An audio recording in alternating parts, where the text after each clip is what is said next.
So it's been a few months now of me using the most powerful handheld in the world, the 1X Player Apex, which is this device right here. And so I wanted to consolidate my thoughts into one single video because I haven't talked about it since my actual review video, which was a few months ago. So let's talk about it today. Because yeah, when you basically have the power of an NVIDIA RTX 4060 in a handheld with the Ryzen Max plus 395 processor, you are going to have a fantastic time playing actual games, and I definitely have over these last few months. Let me start off strong here and say that when I did my review back in February, I praised the Apex for a lot of different things. Honestly, I completely glazed the entire thing. And after a few months, I have to say, I was right about all of it. It continues to get better, and I haven't really ran into anything that I would point at to be like, that's a deal breaker, that's a problem. It's only gotten better over the last few months. The Apex is still the best PC handheld that I have ever used, and it has been such a game changer for me personally and my use cases over the last few months. But let's get the one big major negative out of the way right away. When I bought this, I paid $1,600 US, which at the time, for what you're getting, was a fantastic price. When you consider the Legion Go 2 Z2 Extreme launched at $1,350 US, while being half as powerful as the Apex, to pay a few $100s more and get a beast of a handheld was a no-brainer in my mind. However, as with everything nowadays in the world, that $1,600 is now $2,300, which means that as good as I find this handheld, as much as I'm going to praise it today, again, I don't know that I can fully recommend it to really anybody at $2,300. And that's a damn shame because this thing is awesome. Just a quick reminder of the specs of this beast, but we have the Max Plus 395 processor, which again, equivalent power to an NVIDIA RTX 4060 for gaming, which is just nuts. 48 gigabytes of RAM, which lets me do 16 gigabytes of VRAM and 32 gigabytes of internal for a nice split. I've upgraded my unit to a 4 terabyte drive, which I've split for Bazzite and Windows, so I dual boot. The SSD upgrade was honestly not fun to do at all, and I wish they had made it easier. It was very, very scary to do, let's put it that way. And I don't think it is a new person friendly project. The display is an 8-inch 1920 by 1200 16 by 10 aspect ratio, variable refresh rate display. From every indication, this should be or is the same display that the MSI Claws use, and so on. I will say this is one of the better IPS displays out on the market for handhelds, and I've had absolutely zero complaints personally, but I think that when most of us see a price tag of $1,600, $2,300, whatever it is, you kind of expect an OLED display. The problem with that is I would want an OLED display with variable refresh rate, and I want it to be 8 inches. I wouldn't want it to go up to 8.8. So there are compromises there because I don't think that exists. But if it does, that'd be awesome. There is a ton of ports here, which I've honestly made a good use of, like multiple USB-C ports, but the USB-A port has been key in the last few months, especially when I have to connect older keyboards when Bazzite stops working for an on-screen keyboard. And I'm like, I don't know what to do. So I just go and grab a keyboard and I connect it. That has been awesome. Otherwise, the standard micro SD card slot, 3.5 millimeter headphone jack, Wi-Fi 6E, Bluetooth, and all of that is here. Now, all of that aside, one of the standout things about the Apex and why I absolutely love it, if you know me, it's the comfort. This thing is absolutely so comfortable to use. Like my hands are just in the perfect position. I've held this thing for hours. Nothing feels uncomfortable. It is one of the most comfortable handhelds that I've ever used. Especially when we talk about bigger devices like this, they usually have problems. Like the MSI Claw A8, where it was like all jagged and stuff, not great. Never liked the Claw 8 AI Plus either for comfort. The Legion Go's are absolutely awful for comfort. This has been fantastic and has been a nice upgrade for comfort. Now that ties into the fact that this weighs only 699 grams, which puts it about 60 grams heavier than a Steam Deck. It's 60 grams heavier than a Steam Deck, but it's an 8-inch screen and it's laid out nicely that you don't feel that at all. It's just comfort. The handheld has just a super ergonomic design. It lets me play games for hours and hours and hours, and I've played an absolute ton of games on this thing. Just check out my video on what I've played this year, most of which was on the Apex. But also the actual material they used and everything, it's comfort. All of it is just comfort. I love it. But you might be wondering, how did they achieve all of that? Well, you might notice there is no battery at all. Or I don't know if you could notice, there's no battery attached. This is a device with an external battery, like the GPD Win 5. So you have a big ass battery that you can put on the back of here and use it portably if you wanted to. Now, that is my most hated way of ever using this device, and it's been sitting in the box since I tried it. I use this device just plugged in. There is a DC input, you plug it in, and that's it. That's how I play. People are going to be out right away because of that. They want batteries, all that sort of thing. I get that. I understand that. But for me to lose all of that weight from what a battery would add onto this and make it super comfortable, and the only negative is for me to play the games that I were playing already in the same spot that I was playing on my couch, it works for me. Now, obviously, I'm never going to bring this anywhere. It's not a handheld in that way. It's not portable in that way for me personally. There are people that will use the battery on the back and they'll bring it wherever they want, but that's just not what I would do. Especially even with this device being how big it was or is, I would never bring this anywhere. So this is a home device for me. And so at that point, not having the battery attached, despite the fact that I never agreed with this before it came out, was the best decision that they could have made.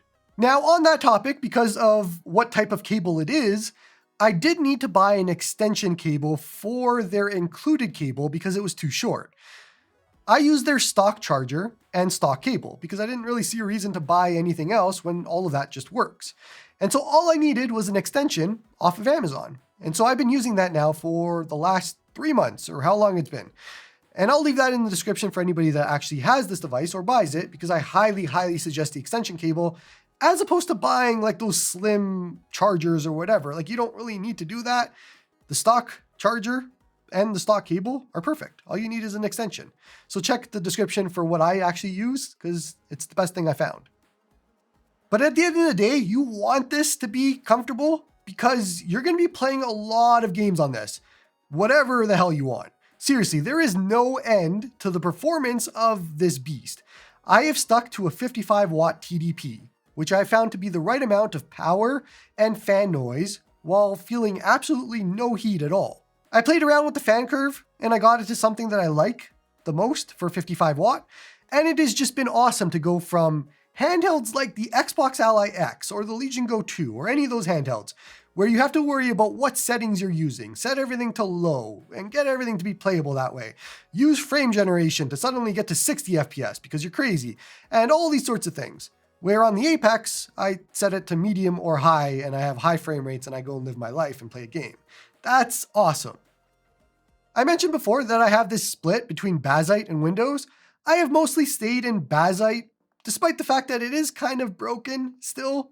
There is no official real patches for the Apex on Bazzite as of this video, which means that sleep is broken, there's no fan curve, the front buttons don't work for opening Steam or handheld daemon, and so on. It has been super unfortunate that the Apex hasn't gotten the support that the Win 5 has gotten, but I know that Bazzite is in the middle of a transition between handheld daemon and input plumber, so that likely explains it. All of that being said, an awesome dude in the community, Serious Homes, I don't know if I'm saying that right, SRS Homes, has made a Decky Loader plugin that fixes pretty much all of those things.